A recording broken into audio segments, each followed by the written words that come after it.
So welcome to my farm in Kenya. I'm max.lemayian. I'm from Sweden, also active here in Kenya. And this is my farm where we practice agroforestry in permaculture design.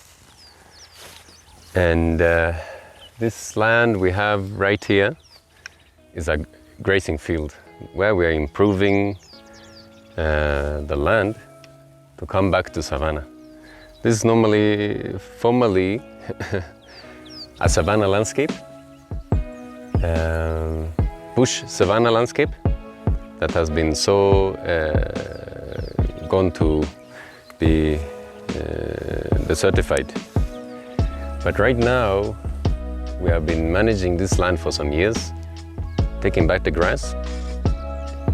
And the way we've been doing that is holistic management, having the animals here for a certain period of time. And then we are leaving this place to rest for some time. Some years it has been 6 months, some years the rest have been 1 year. And one benefit of that is that we are getting this tree behind me. This tree is called locally here Erangau. And that is the Samburu name. It's also found in Maasai land, but there they call it Orgongwenyi. Botanically, its name is Acacia Gerrardii. And when we started, we only had a few of them. I think we had 10. One very big one, and then the others were just small bushes, something like this, something like this. But now, after some years of this management, we have more than 200 of them in a small place, in a small Shamba. This is like half an acre. So we can see this kind of management of grazing, it also brings these trees back. And on the other side of my fence, the land is community used. No one has fenced it yet, so it is just goats, sheep, cows utilizing. The grass is very small, it is a little bit bushy, but mostly for bush that's not very useful. And these trees are still there, and they're the same size as I found them 7 years ago. But when you look now, those trees that were the original trees, they are now big. Huh? And they are doing quite well, because here, okay, you can say this tree is growing slowly.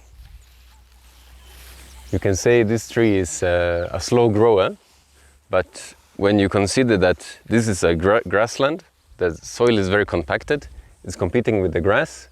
I have not put any manure, I have not put any water. You'll realize these trees are doing quite well. And it's the only tree, actually, one of the few trees that can manage without you improving the soil first. And here you can see even a bigger one, who got a place where it's like a place maybe water is collected now during rains. And what we have been doing with this tree to maintain them to grow straight is that we have been pruning them.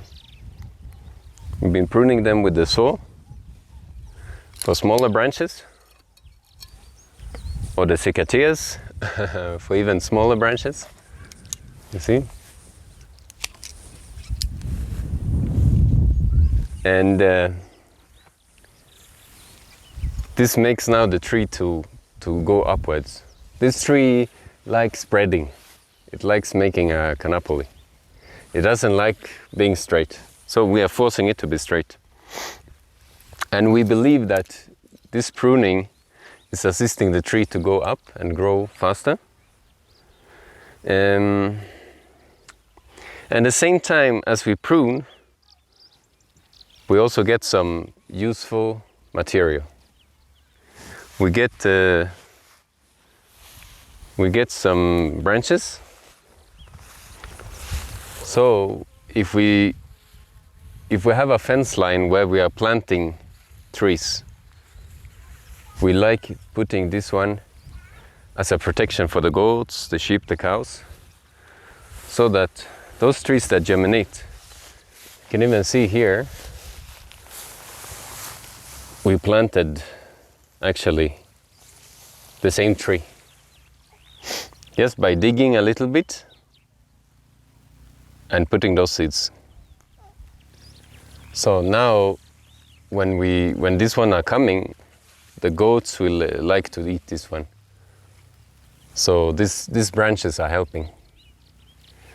And they don't stay for a long time because the termites like eating this. Not when the tree is alive, the termites cannot eat it. But when the branches are dead, after some 2 to 3 years, the termites really come to eat. But that is also okay because it turns into soil. So it is very nice. The bigger branches for this tree, we normally use a power saw to cut. And we found that this tree is a very good firewood. When it has dried well, it burns well, and it leaves that charcoal that makes that fire to stay long. And we even use this one to make our own charcoal. We have like a drum where we fill it, put fire, and the smoke goes, and it leaves that charcoal. So it's very useful. Brings the sticks, the firewood, the charcoal. Then again, the goats, they really love this one, these leaves. You see, the goats cannot survive on this grass alone.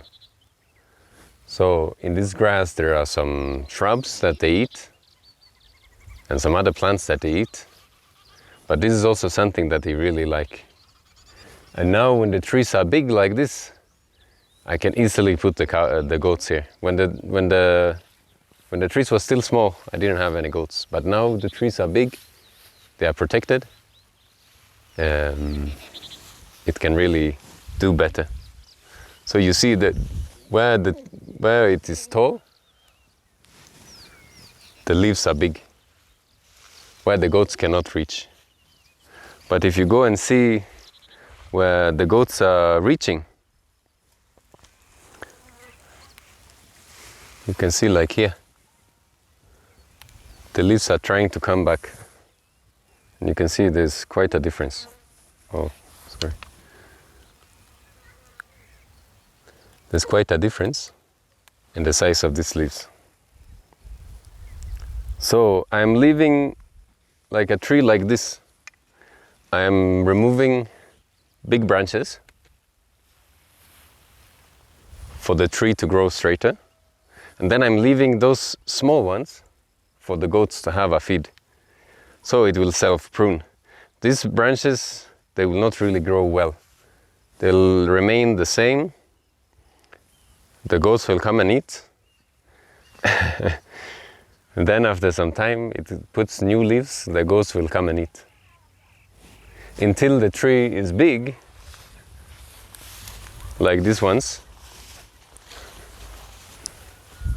This is a time now where I remove all the branches to let the tree go and grow and be tall. So even these shootings, I'll try to remove. And sometimes it also have these thorns on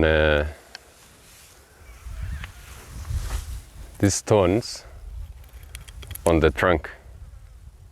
So I don't like keeping them, especially if I have children around or something. I like to take a stick like this and then just trying to just clear those branches so that the place accessible for us is clean and safe.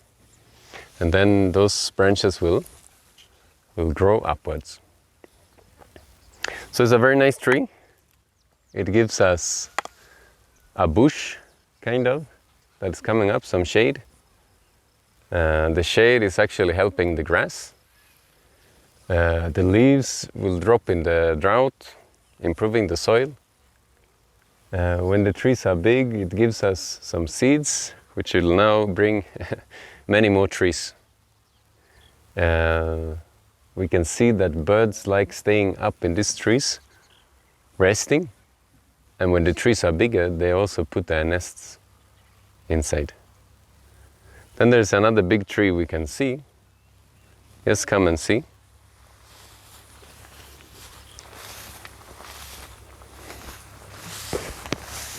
So, when the trees are big, this tree is on my neighbor's property, but it's coming over to my side. And when the tree is bigger, there's a semi-parasitic plant that do not have roots. But what they do, they connect with this tree. And then it starts growing. And this one is the very, very perfect food for even cows, goats, sheep, whatever. They love eating this. So it's a good supplement during drought, and it's easily breaking. It's a very soft wood, so you can just come and prune it a little bit. Those branches go down, and the goats will be able to eat. Again, there's a lot of activity with bees. It seems bees really love the flowers of this one. And this is not the flowers for the acacia tree, but the semi-parasitic plant. I've forgotten the name, but I'll find the name and put it in the description.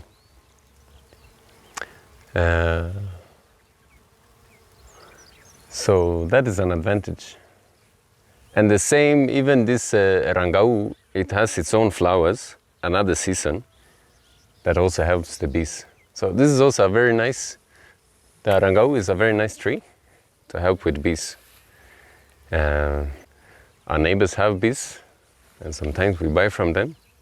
So it helps us and this community for the asali, for the honey production. So it's a very nice tree. When it becomes a bush like this, we can now start planting other trees inside here. Those trees will have the shade. Those trees will have a chance we can protect them, and we can now get a real forest. So I hope you learned something new. If you find this content interesting, there are more videos like this. Please subscribe to see the coming videos that will happen. So, thank you. I am Lemayian, max.lemayian. I'm a Zungu from Sweden that also live in Kenya. So this is now our place in Kenya, where we practice agroforestry in permaculture design. And one of the inspirations here, mainly, is their interactions now with the Indigenous people, like the Maasai, El Chamos, and Samburu, and all their knowledge. So we're doing a lot of things here, and I want to show you.